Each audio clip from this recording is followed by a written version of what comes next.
አላወቀችውም። አሁን ከያዕቆብ ጋር መዛዘነችው። በመሰረቱ ያዕቆብ ተራሰው አይደለም ታውቃለህ። እኔ አሁን ያዕቆብ ብለሲንግ ዝም ብሎ አይደለም። አይውል ያዕቆብ የሆነ ቀን የቆፈረው ጉድጓድ ጄነሬሽን እየጠጣው ጄነሬሽን እየተጠቀመበት ኢየሱስ እስከሚመጣበት ቀን ድረስ ትውልድ ይጠቀማል። ልባርካችሁ በጌታ በኢየሱስ ስም። አንተ የምትጀምረው ማንኛውም በረከት ለልጅ ልጆች እንዲሆን ጸልያለሁ። ለልጅ ልጆች እንዲሆን ጸልያለሁ። ለትውልድ እንዲሆን ጸልያለሁ። ሚጨነግፍ ነገር እንዳይኖርህ ጸልያለሁ። ለበረከት ይሁንላችሁ፣ በኢየሱስ ስም ይሁንላችሁ። አንተ ያዕቆብ የሚገርም ሰው የሆነ ቀን የቆፈረው ጉድጓድ ይመጣል ጄነሬሽን ኢየሱስ እስከሚመጣበት ቀን ድረስ። ሴትየዋ ራሱ እንደዚህ አለች፣ ስማ አለችው፣ እሱ የቆፈረው ጉድጓድ አለችው ራሱ ከብቶቹም ልጆቹም ከዚህ ምን ብለዋል?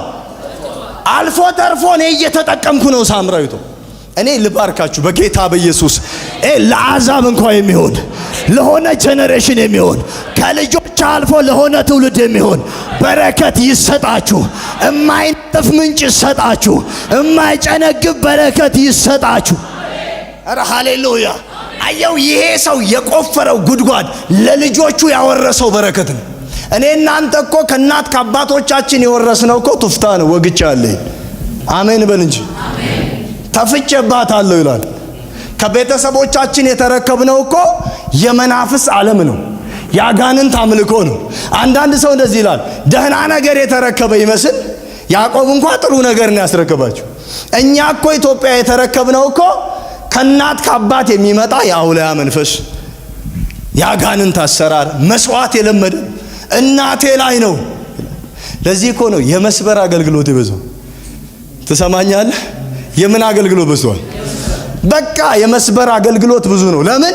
ሰው የተቀበለው የእናት አባቱን እንደ ያዕቆብ አይደለም። አንዳንድ ቤተሰብ ታውቃለህ ለጄነሬሽኑ የሚያስረክበው መልካም ነገር። ስለዚህ እነዚህ ይለዋል፣ አረ እናትና አባት ሃይማኖቴንም አልለቅም ይላል። ደህና ነገር የተቀበለ ይመስል ዞር ብሎ ግን ጭዳ ያደርጋል ገብቶ መጋረጃ ውስጥ። ጩና እስኪ የተመታ ይሁን በል እስኪ።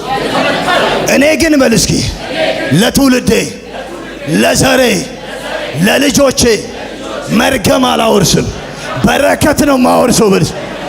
አረ ሃሌሉያ! አረ ይሁንላችሁ በኢየሱስ። ያዕቆብ ለልጆቹ የሰጣቸው ምንጭ ነው ታውቃ፣ በረከት ነው የሰጣቸው።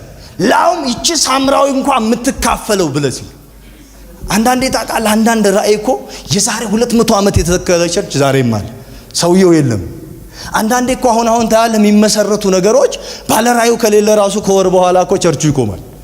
ይሄን መትቻለሁ እኔ ልባርካችሁ። ባለ ራእይም ልትሆኑ ትችላላችሁ። ይሄንንም ቤተክርስቲያን ልባርክ ነኝ።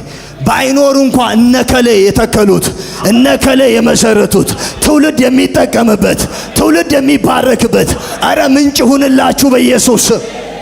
እስኪ የኔ በረከት ይሄ ነው በልስ። አየው የተቀበሉት ነገር ያዕቆብ የሰጣቸው ምንድነው? በረከት። ይቺ ሴት ያዕቆብ ያዕቆብ ብትል አይድነቅህ።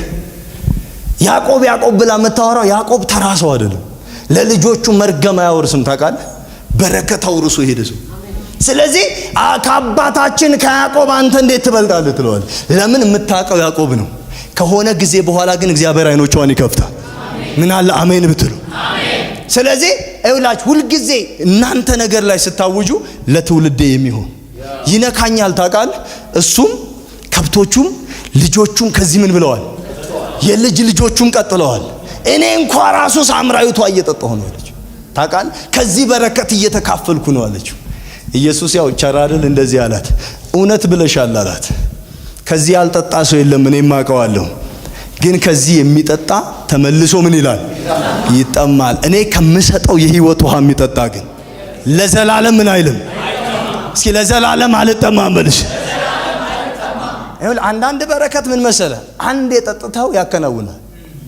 አንዳንድ ሰው ስለ በረከት 18 መንገድ ይላል፣ 32 መንገድ ይላል።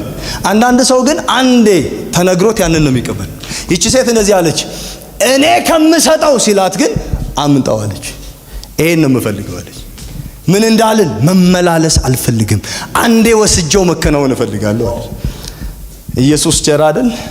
ይገርምሻል፣ እኔ የምሰጠው ውሃ ግን አላት ለብቻ አይደለም፣ ባልሽን ጠርተሽ ነው ያላት። ምንሽን? ኢየሱስ ባሎችሽን አላላት፣ ባልሽን ጠርተሽ ነው ያላት። እሷም ባል የለኝም አለች።